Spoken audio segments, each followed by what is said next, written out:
The Americans, Kim Dong Chul, Kim Hak-song and Kim Sang-duk, also known as Tony Kim, were freed Wednesday while Secretary of State Mike Pompeo was on a visit to the North Korean capital of Pyongyang to discuss President Trump's upcoming summit with North Korean leader Kim Jong Un.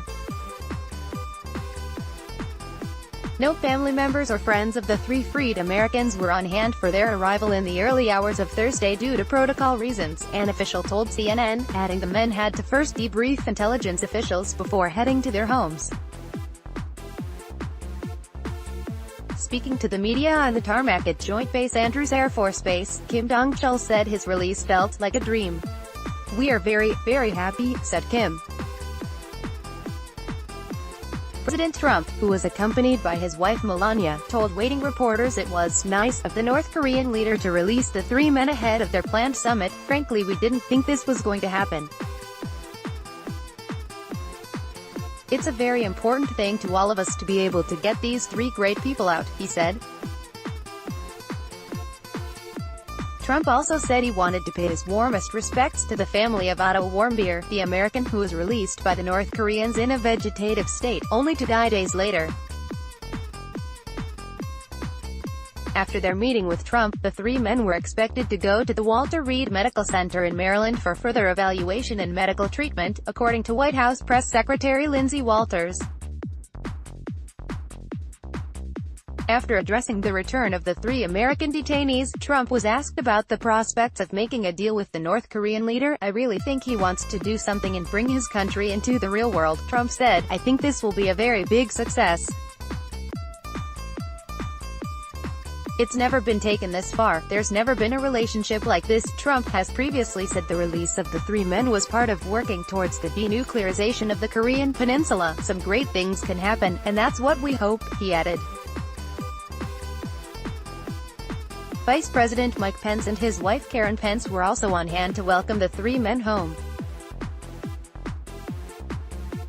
Joking with reporters, Trump said the three men's arrivals had probably broken the all-time in history television rating for 3 in the morning. The U.S. president had earlier said on his Twitter it would be quite a scene when the detainees arrived in Washington. Rumors had swirled for days around the possibility North Korea might release the three Americans ahead of the summit, especially once Pompeo's visit to Pyongyang was revealed. Trump had demurred on how likely their return was, telling reporters on Tuesday, "We'll all soon be finding out. It would be a great thing if they are," he added. The three former detainees issued a joint statement on Wednesday thanking Trump for their release. "We would like to express our deep appreciation to the United States government, President Trump, Secretary Pompeo, and the people of the United States for bringing us home," the trio said.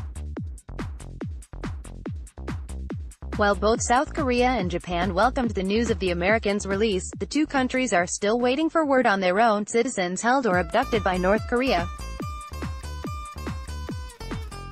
In a statement Wednesday, South Korean government spokesman Yoon Young-chan called again for Kim Jong Un to release the 6 South Koreans still held by the North.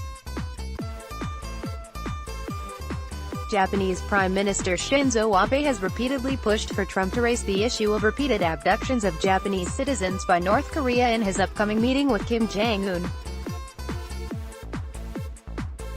More than a dozen abductees still remain missing, according to the Japanese government. CNN reported Wednesday that administration officials have been instructed to move forward with plans to convene that meeting in Singapore, according to two people familiar with the plans. Trump said on Wednesday he would announce the location and the timing of the summit in 3 days' time, after repeatedly teasing the meeting date had been set. Two leaders are expected to meet sometime in June. "It will be the first meeting ever between a sitting U.S. president and a North Korean leader, with both men meeting to discuss the denuclearization of the Korean peninsula." Other locations had been under discussion, including Mongolia and the Korean Demilitarized Zone (DMZ), but experts said Singapore's neutral but opulent setting was likely to work in its favor. It comes less than 2 months after a historic summit between Kim Jong Un and South Korean President Moon Jae-in on April 27 in the DMZ, where Kim became the first North Korean leader to set foot in the South since 1953. The White House Wednesday said they viewed the action to release the Americans as a gesture of goodwill.